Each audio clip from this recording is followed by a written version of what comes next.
في حدا ما بيعرف هذا الصوت؟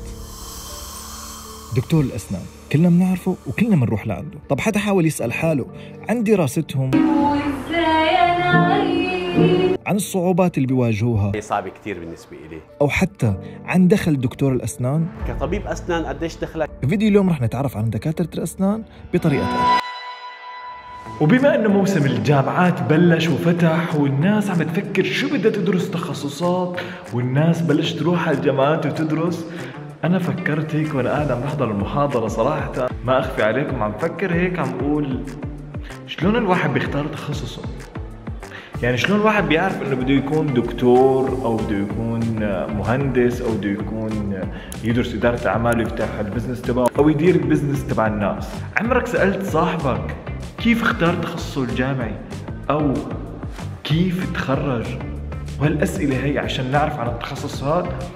طبعا لا، بس انا راح ابدا اسال اصحابي عن تخصصاتهم وليش اختاروها ونروح نعيش معهم تجاربهم. طبعا هذا الشيء عشانكم انتم، لانه هو رح يساعدكم لكم انتم اللي تختاروا تخصصكم، للناس اللي ما اختاروا تخصصها لسه، وراح يساعد الناس اللي اختارت تخصصها تسمع تجارب الناس اللي قبل منها كيف تخرجت وكيف بلشت تشتغل بتخصصها، وهذا الشيء كثير رح يساعد كثير منكم. صراحة أنا كثير متحمس إني أساعدكم بهاي الفكرة وإني أكون إيد عون لإلكم لحتى تعرفوا تتخطوا المصاعب اللي عانوا منها الناس اللي قبل منكم. عموما بس قبل ما نبدأ الفيديو لا تنسى أبدا إنك تدعمنا باللايك وبالكومنت وتشترك بالقناة وتفعل زر التنبيه عشان يجيك الإشعارات بكل فيديو جديد عم ننزله. وإذا عندك فكرة لتخصص معين حاب تعرف عنه اكتب لنا تحت بالكومنتات وممكن نعمل عنه، وأشوف لك حدا من أصحابي عم يدرس هذا التخصص وأصور لك إياه واعمل لك فيديو مثل هذا الفيديو.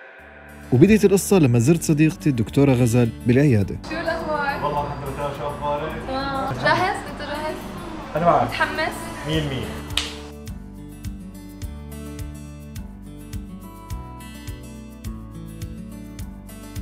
دقيقة مو طبيعي إن تكون الدكتورة صديقتي وأكون محترم لهالدرجة.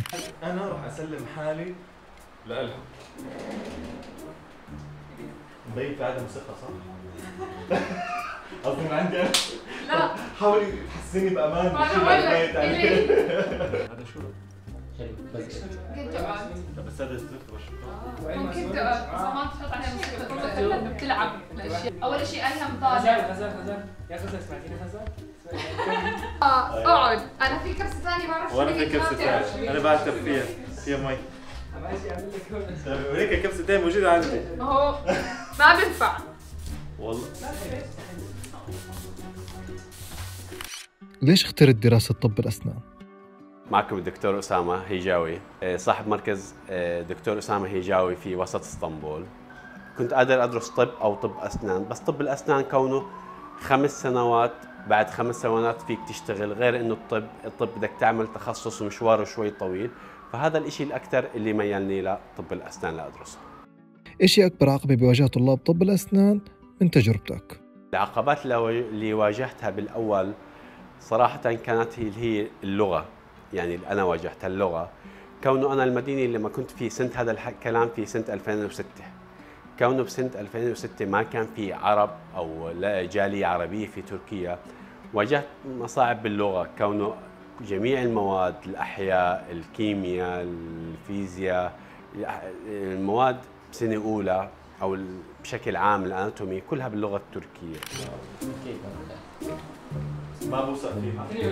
ما بتوثق فيني؟ لا أنا بوثق فيك كثير حياتي أنت. معقول ما بوثق فيك؟ أنا ما بوثق فيها؟ واو شفتي شو فتحوا لك خليك شباب مي أنت بتعرف إنه أنا صوت صوت؟ بتعرف إنه أنا مالي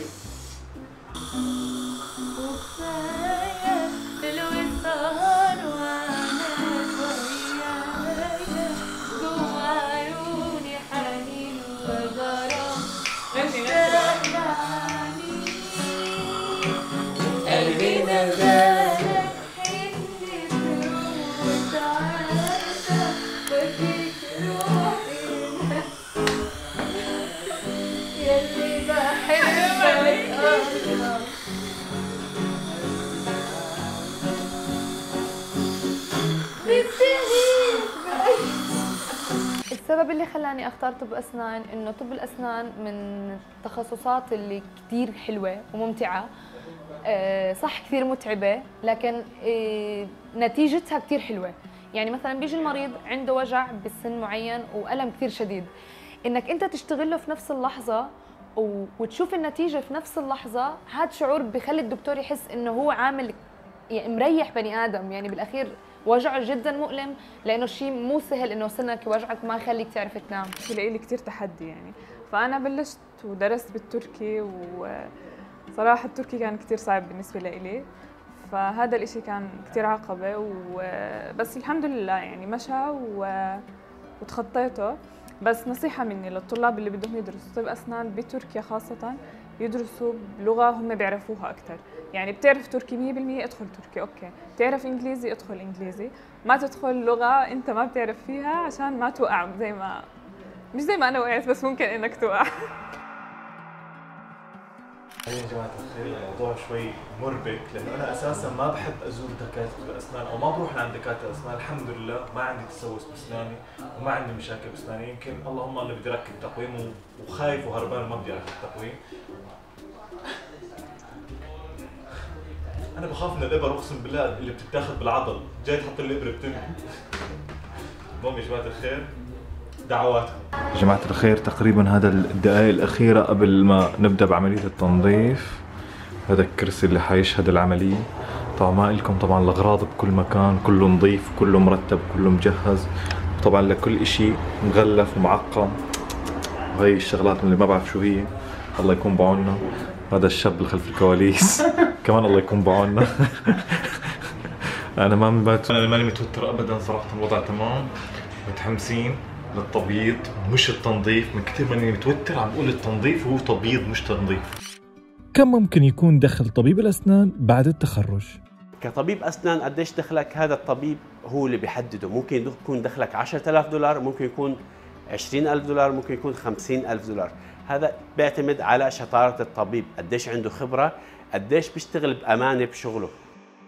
إن شاء الله تكون عجبتكم رحلة اليوم، برحلة مع طبيب الأسنان، وتعرفنا أكثر عن التخصص، وتعرفنا أكثر بعد التخرج وعن سوق العمل، وتعرفنا كم ممكن يطلع طبيب الأسنان بعد التخرج. وقبل ما أختم لازم أوجه شكر كثير كبير للداعم الأسطوري والماسي للفيديو الماضي وللفيديو هاد، محمد حسن. شكرا كثير لك لدعمك المستمر. كمان خالد الشايف شكرا لك. ولهون خلصت حكايتنا مع طبيب الأسنان. بشوفكم بحكاية جديدة. سلام.